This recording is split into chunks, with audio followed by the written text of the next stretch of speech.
Welcome again to Aunty Joko's chair. It's my joy to be here again, and this episode is titled Life Pressures. This is inspired by the present season of the year in most places around the world. At this time, resumption of new academic session in primary and secondary schools. Normally, when a new school session begins, it doesn't just affect the students. It affects parents, it affects families, and even the communities as a whole. And we know the pressures. Society itself creates pressures, both positive and negative ones. Like we know, life pressures can be described as the stress and the anxiety we feel as we deal with all the demands and expectations life throws at us. When we think about work, when we think about school, we think about finance, so many things that demands our responsibility. Let me especially welcome all our parents, our children, teachers, school owners, and school administrators to today's program. And I really want to ask you, how are you? How really are you? How are you feeling? Because of the pressure for this season, some of us might feel terrified, we might feel confused, some are sad, maybe because of the loss of the breadwinner, some are hurt, some are sick, some are tired. Do you feel worried? Are you angry? Are you overwhelmed? All these feelings can come as a result of this present season. My desire on Aunty Joko's chair today is to lead you to a calm, happy or happier, focused and excited state as we commence a new school year. Today on Aunty Joko's chair, like I said earlier, I want to address parents and student stress at this time of the year and discuss coping strategies. The coping strategies might not come in this episode, but we'll try as much as we can, see how far we can go. For many, there is stress of seeking out school fees or other areas needing money.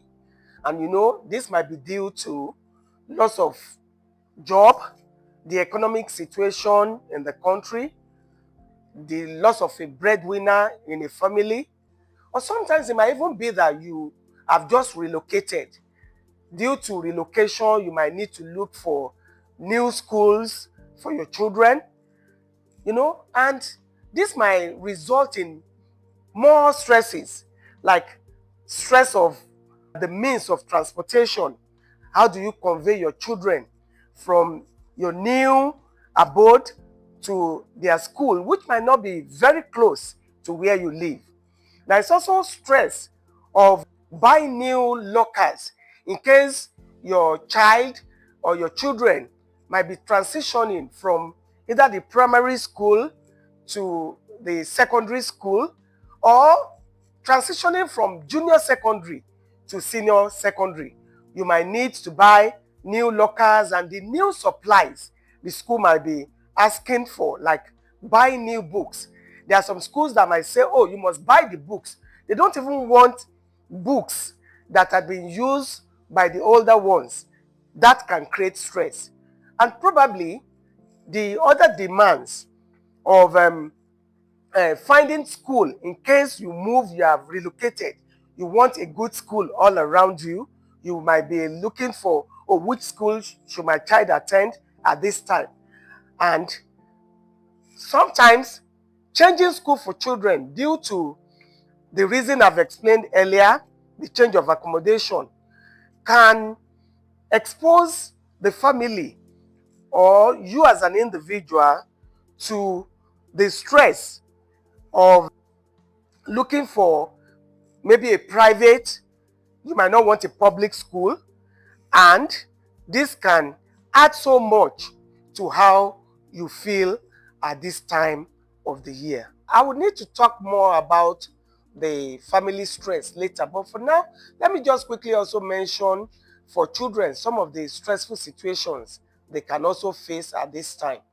They might need to face adjusting to new classes, schools.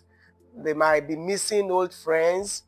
The change in time of waking up now that school session is resuming.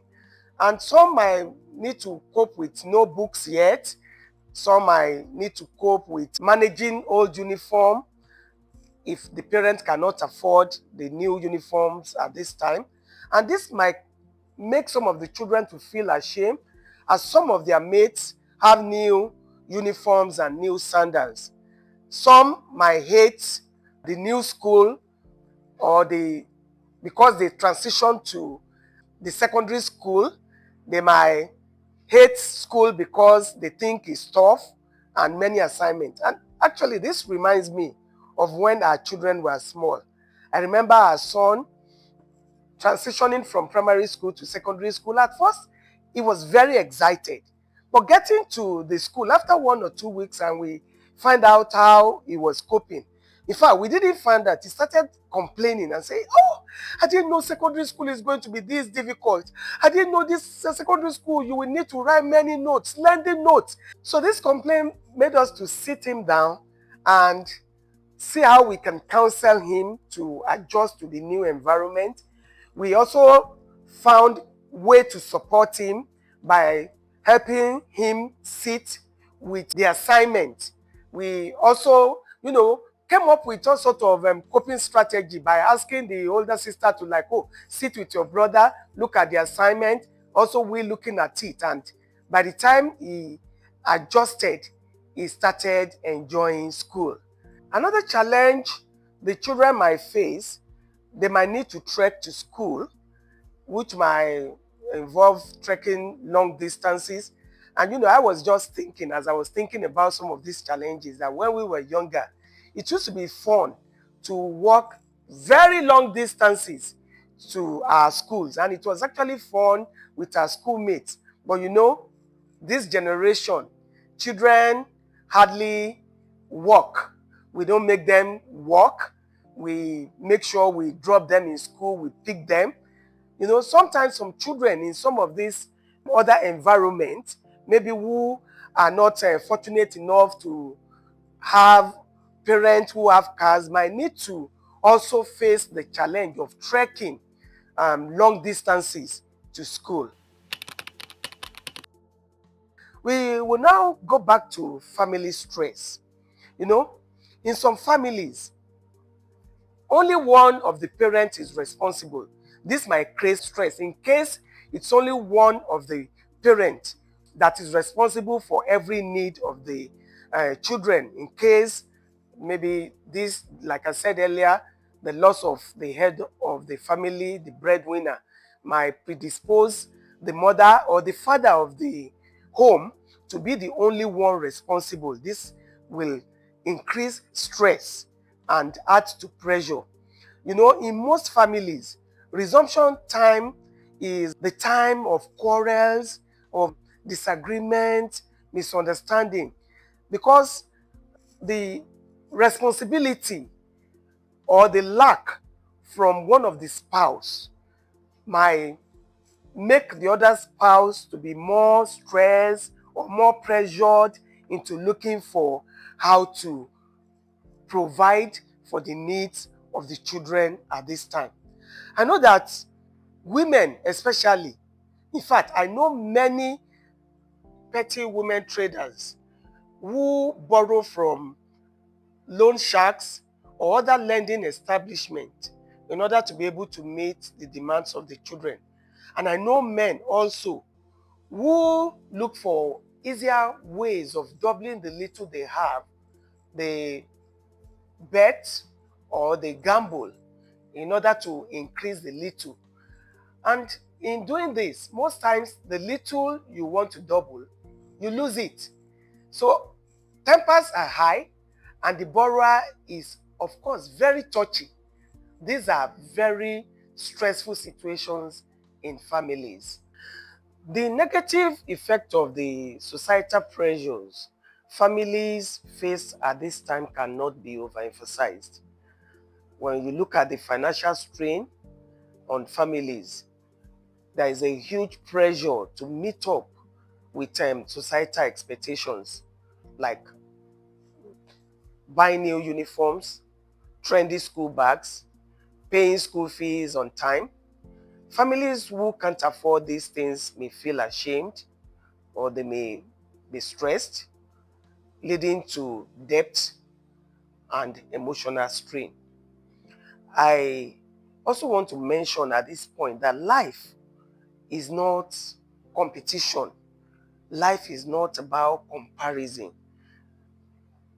Children often face pressure when compared to their classmates or their neighbors, whether it's about grades, the kind of school they attend, or even the kind of lunch they bring.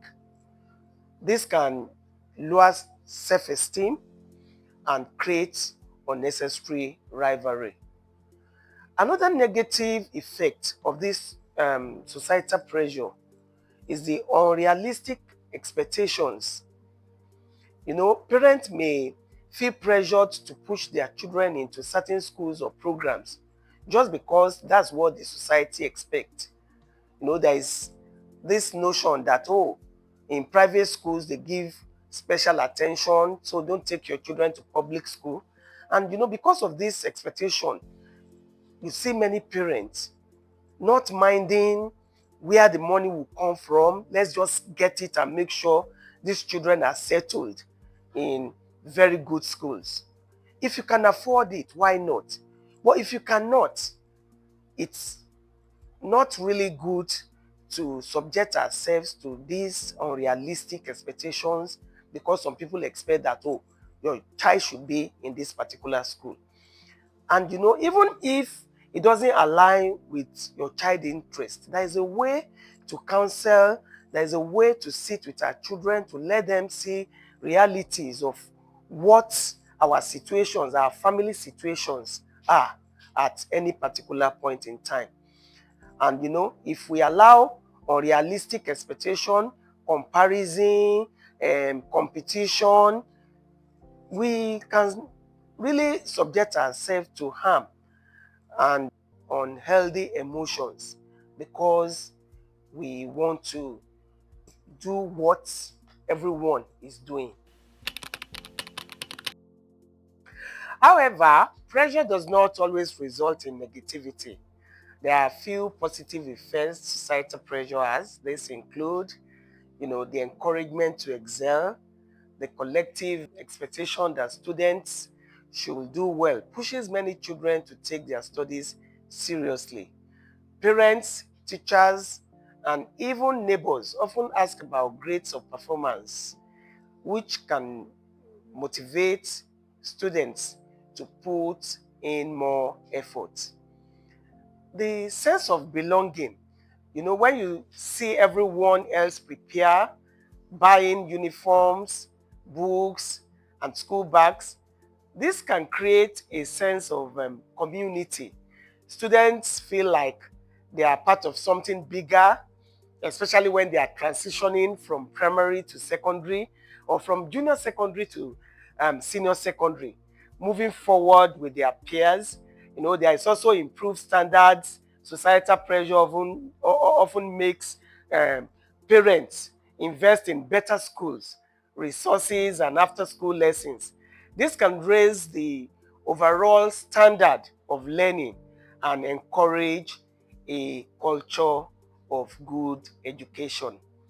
In conclusion, the key to coping with the pressures and the stress we can experience at this season of the year is balance. In the next episode, we are going to talk more about the balance, about the coping strategy, but as we conclude this episode, remember the key is balance in everything, embracing the positive drive to do better while shielding our children from the unhealthy weight of the societal expectation.